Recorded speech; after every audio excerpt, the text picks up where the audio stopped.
yìí mo fẹ́ kẹ́ ẹ jàǹfààní yìí o egbògi ìwòsàn àrùn ara òun ni mo fẹ́ kẹ́ ẹ jàǹfààní ẹ̀ bàbá wa Alhaji Suleiman Lawal Ẹgbẹ̀jú Ògbómọ̀ṣọ́ àwọn ni wọ́n ṣèwé ìjáde oríṣiríṣi àwọn oògùn téèyàn lè fi tọ́jú ara ẹni òun ló wà níbẹ̀ bẹ́ẹ̀ bá ti wá níwèé yìí lọ́wọ́ Ọlọ́run ti ní gbogbo ọ̀ràn tí máa ń bẹnu ayé yìí tí máa ń ṣèyàn ó ti gbógun tìǹù bẹ́ẹ̀ bá ti níwèé yìí lọ́wọ́ gbìyànjú kó níwèé yìí ń sọ àwọn nǹkan kan fún ọ ńbẹ̀ tó fi mọ̀ pé ó yẹ kó níwèé yìí lọ́wọ́ tó bá fẹ́ níwèé yìí nọ́mbà yìí náà ló pè 09020171999 nọ́mbà tó pè nu tó fi ní ìwé yìí lọ́wọ́ ibi tá a fẹ́ lọ lónìí a fẹ́ lọ nípa àwọn àrùn kékeré kan táwọn èèyàn kà kún àwọn máa wò pé àrùn kékeré ni èèyàn kà kún bẹ́ẹ̀ sì ni àrùn burúkú ni tó bá ti di pé èèyàn bá ti ń ẹ̀jẹ̀ bá ti ń ó ti ń lọ lára èèyàn àwọn eléèbó ní tí ẹ̀jẹ̀ bá ti ń ṣọ́ọ̀tì lára èèyàn ọlọ́mọdé kẹjọ ṣọ́ọ̀tì lára wa ikú ń bọ̀ nu o ikú ń bọ̀ nu mo fẹ́ sọ̀rọ̀ nípa àwọn àrùn yẹn àwọn èèyàn ọ̀ká kún àrùn àmúrun nose bleeding ni wọ́n pè lédè èdè ìbò àrùn àmúrun àwọn ọ̀nà wo la lè gbà tí a fi gbógun ti àmúrun ẹ wá gbọ́ o ní tí ń bẹnu ìwé yìí mo fẹ́ kà fún yín o tí ẹ bá rí ẹni tí àrùn àmúrun bá mú wọ́n ní ohun tí à ń pè ní àmúrun ni kí ẹ̀jẹ̀ kó máa ṣàdédé jáde ní imú ọmọ ènìyàn àrùn ẹlòmíì ní o wọ́n wá ní ẹlòmíì ó lè jẹ́ nípasẹ̀ ìjàmbá tàbí kí wọ́n gbá lẹ́sẹ̀ mú àná imú sí yẹn náà tó fi dá pé wọ́n wá sọ kúkú mú ó lè fa àmúrun ẹ wá gbọ́ ó wá ní tó bá tẹ̀ wá jẹ́ pé ẹ̀jẹ̀ bá wá ń jáde nímú láì gbani ní kúkú nímú àbí wọ́n tẹ̀ wá gbani ní kúkú nímú tàbí ìjàmbá kan ló ṣẹlẹ̀ tẹ́jẹ̀ wá ń jáde láti mú àwọn tó fi lè tọ́jú rẹ̀ rèé ìtọ́jú rẹ̀ àmúrun jẹ́ wọ́n ní àrùn tí àwọn ènìyàn kì í kọ́kọ́ mọ ohun tí wọ́n lè ṣe nígbà tí ó bá ṣẹyọ ní imú ènìyàn lójijì tó bá ti wá ṣẹyọ lójijì wọ́n ní kí a kọ́kọ́ fi òrí bọ ihò imú ẹni náà ẹ̀jẹ̀ wọ́n ní yóò sì kọ́kọ́ tiẹ̀ wá dínkù yóò kọ́kọ́ dínkù ẹ bá ti rí pé ẹni tí àmúrun tàbí ẹ̀jẹ̀ ń jáde láti wẹ̀ ẹ kọ́kọ́ ti òrí bọ̀ mú ẹ bá ti tòrí bọ̀ mú wọ́n lẹ́jẹ̀ wọ́n kọ́kọ́ dínkù ògùn rẹ̀ wá ní wọ́n á ní ògùn rẹ̀ ewé efirin àlùbọ́sà eléwé wọ́n ní à ń lọ wọ́n papọ̀ kúnná dáadáa bí èlùbọ́ wọ́n ní aláìsàn wọ́n ní yóò máa bù sí ọwọ́ díẹ̀díẹ̀ yóò máa fi omi tútù lò ó bákan náà wọ́n ní yóò máa fi sí ihò mú bíi àásà pẹ̀lú ògbó Ọlọ́run wọ́n ní àìsàn yóò lọ wọ́n ní yàtọ̀ fún ìtẹ́yàn fomi lo ó tún lè máa fi símú bíi yóò àtẹ́yàn bá ń fi símú bíi àásà wọ́n ní yóò lọ ọ̀kanu wọ́n ní bí ẹ̀jẹ̀ bá ń dà lára ènìyàn bóyá nípasẹ̀ ọgbẹ́ tàbí ìjàmbá kan náà wọ́n ní a ó wá ewé yúnyún wọ́n ní ẹ bá ti ewé òun ẹ bá ti dé ọ̀dọ̀ àwọn alágbo wọ́n fún yín wọ́n ní a ó fi ojú ọgbẹ́ náà lọ́gán ni yóò lọ a ó fún sí ojú ọgbẹ́ náà wọ́n ní yóò lọ pé bóyá kìnìún kan sí èèyàn ẹ tẹsẹ̀ bọ̀bádọ́ àbí àdábọ̀ lẹ́sẹ̀ wọ́n ṣẹ̀yẹ̀ wùrùwùrù wọ́n ní ewé òun ni ẹ fún sí bá ti fún sí wọ́n ní yóò lọ wọ́n ní ọ̀fọ̀ tàbí gbólóhùn ẹ̀jẹ̀ dídá aláìsàn yóò kọ́kọ́ pe orúkọ Ọlọ́run ní ìlànà ẹ̀sìn rẹ̀ kí ó tó pe gbólóhùn náà báyìí wípé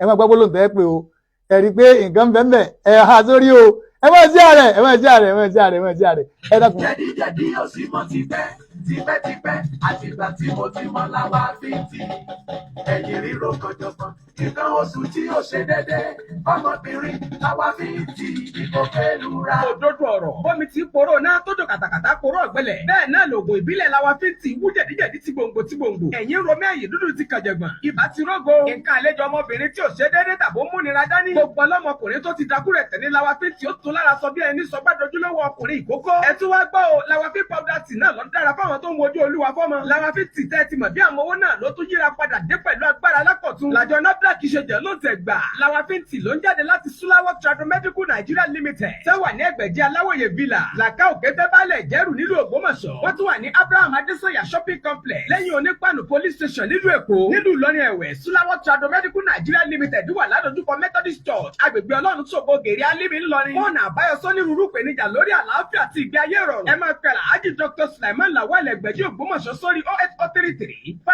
08033580664 tàbí 0020. Bó ṣe rí ilẹ̀ ṣe gbọ́ bẹ́ẹ̀ ni gbogbo ẹni tí àìsàn burúkú kan bá ń yọ lẹ́nu bẹ́ẹ̀ sì rìnrìn àjò yín òun náà lẹ ti gbọ́n. Ẹ wá máa gbọ́ o, ẹ jẹ́ kí n sọ eléyìí tí mò ń sọ lọ mo ní bí ẹ̀jẹ̀ ò bá dá lára ènìyàn bóyá nípasẹ̀ ọgbẹ́ tàbí ìjàmbá mo sọ yún fún yín lẹ́ẹ̀kan. Ṣé wàá máa ọfọ̀ tí mo fẹ́ pè fún yín yìí wọ́n ní ọfọ̀ tàbí gbólóhùn ẹ̀jẹ̀ dídá. Aláìsàn yóò kọ́kọ́ pe orúkọ Ọlọ́run ní ìlànà ẹ̀sìn rẹ̀ kí ó tó pe gbólóhùn náà báyìí wípé eléro eléro ayaba ọlọ́fin ẹ máa kọ́ lẹ̀lẹ́ tàbí kẹ́ ẹ máa há orí. Eléro eléro ayaba ọlọ́fin ayaba ọlọ́fin eléro eléro eléro lorúkọ tí ẹ̀jẹ̀ ń jẹ́. Èmi lágbájá á pe orúkọ náà sí. Mo mọ orúkọ tí ìwọ ẹ̀jẹ̀ ń jẹ́ lónìí. Ẹ̀jẹ̀ tí ń dà lára lágbájá kó dúró báyìí. Eléro ìwọ ni ayaba ọlọ́fin. Ṣé ẹ gbọ́ àbí kí n pé fún yín lẹ́ẹ̀kan sí ẹ máa gbọ́ o. Wọ́n ní ẹ sọ pé eléro ẹ pé lẹ́ẹ̀mejì. Eléro eléro ayaba ọlọ́fin ayaba ọlọ́fin. Eléro lorúkọ tí ẹ̀jẹ̀ ń jẹ́. Èmi lágbájá àpòrúkọ ẹni sí. Mo mọ orúkọ tí ẹ̀jẹ̀ ń jẹ́ lónìí. Ẹ̀jẹ̀ tí ń dà lára lágbájá kó dúró báyìí. Eléro ni ayaba ọlọ́fin. Tẹ́ bá ti lò bẹ́ẹ̀ wọ́n ní ẹ̀jẹ̀ ó sì dá. A bá ní a lè lo gbólóhùn yìí láàárọ̀ lọ́sàn-án lálẹ́ nígbàkúùgbà tàbí àkókò kákòókò tí àmúrun tàbí ẹ̀jẹ̀ dídá yìí bá wáyé ní gbogbo ibikíbi tó bá ti wáyé.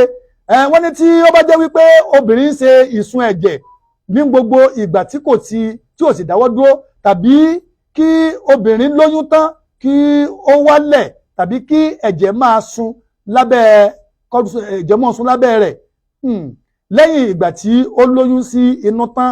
Wọ́n ní eléyìí lè pa ọmọ mìíràn lára, ó sì lè pa ọmọ mìíràn lára. Ìtọ́jú irú àrùn bẹ́ẹ̀ wọ́n ní a ó lọ wá ewé ọ̀dán gidi. Ìyèrè ẹ fẹ́ gbọ́ tán, oh God, ọ̀dà kò burúkú bàjẹ́. Ẹ jẹ́ ká fi àgbàgbà ètò yìí ká fi rọ̀ lónìí. A padà síbẹ̀ tẹ́ẹ̀fì lè gbọ́ tán dáadáa torí pé gbogbo àwọn nǹkan yìí. Àmọ́ ẹníwèé yìí lọ́wọ́ o, ẹníwèé yìí lọ́wọ́. Tẹ́ bá ti níwèé yìí lọ́wọ́ ẹ wo egbòogi ìwòsàn àrùn ara tẹ́ bá ti ní lọ́wọ́ gbogbo orú àwọn ọ̀nà tàbí tọ́jú àrùn ara wa ló pé síbẹ̀. 090-2017-1999 òun ni nọ́mbà tí ẹ pè tí bá fẹ́ níwèé o. Jẹ̀díjẹ̀dí ò sí mọ́ tipẹ́ àtìgbà tí mo ti mọ̀ láwa fi tì. Ẹ̀yìn ríro kànjọ̀kan nǹkan oṣù tí ó ṣe dédé ọmọbìnrin láwa fi tì ìbò pẹ̀lú ra. Òdodo ọ̀rọ̀ bọ́mi ti poró náà tó dùn kàtàkàtà poró ọ̀gbẹ́lẹ̀. Bẹ́ẹ̀ náà lòògùn ìbílẹ̀ láwa fi tì wú jẹ̀díjẹ̀dí ti gbòǹgbò. Ẹ̀yìn romẹ́ ẹ̀yìn dúdú ti kànjẹ̀gbọ̀n. Ibà ti rógo. Nǹkan àlejò ọmọbìnrin tí ò ṣe dédé tàbó múnira dání. Gbogbo ọlọ́mọkùnrin tó ti dakúrẹ̀ tẹ̀lé láwa fi tì ó tún lára sọ bí ẹni sọ gbàdójúlówó ọkùnrin ìkókó. Ẹ tún wá gbọ́ o, Lawafin powder tea náà ló ń dára fáwọn tó ń wojú olúwa fọ́mọ. Lawafin tea tẹ́ ti mọ̀ bí àwọn owó náà ló tún yíra padà dé pẹ̀lú agbára lákọ̀tún. Làjọ NAFDAC ṣe jẹ́ ló ń tẹ̀ gbà. Lawafin tea ló ń jáde láti Sulawọ Tradomedical Nigeria Limited. Sẹ́wà ní Ẹgbẹ̀jì Aláwòye Villa, Làkàó. Tó bó ṣe dín náà nù Lawafin ni Sulafin ni gbogbo ìtẹ́ bá fẹ́ rà ńbẹ̀ ẹ bá ti pè wọ́n ẹ bá ti pè wọ́n ó dá mi lójú wọ́n ó sì ṣàlàyé rẹ̀ fún yín. Ẹ lè bá wọn sọ̀rọ̀ lórí WhatsApp. Tó ibi tẹ́mi ọ̀dà dúró lónìí nù. Èmi àyọ̀fẹ́ ògún olóhùn àrò tí ń jẹ́ torotoro ọdẹ́sẹ̀ tó ọdẹ́ patán gbogbo náà tara yẹ̀bá. Igi òní dárúkọ kọ́kọ́rọ́ alẹ́ gbogbo ní jìn àjà òní jìn lọ́nà kó pèrò ọ̀nà. Èmi ọ̀rọ̀ lónìí mo tó padà ń jọ́ mi ẹ̀ ní kú èmi náà sì ní kú. Àjọwọ́ pàdé láyọ̀.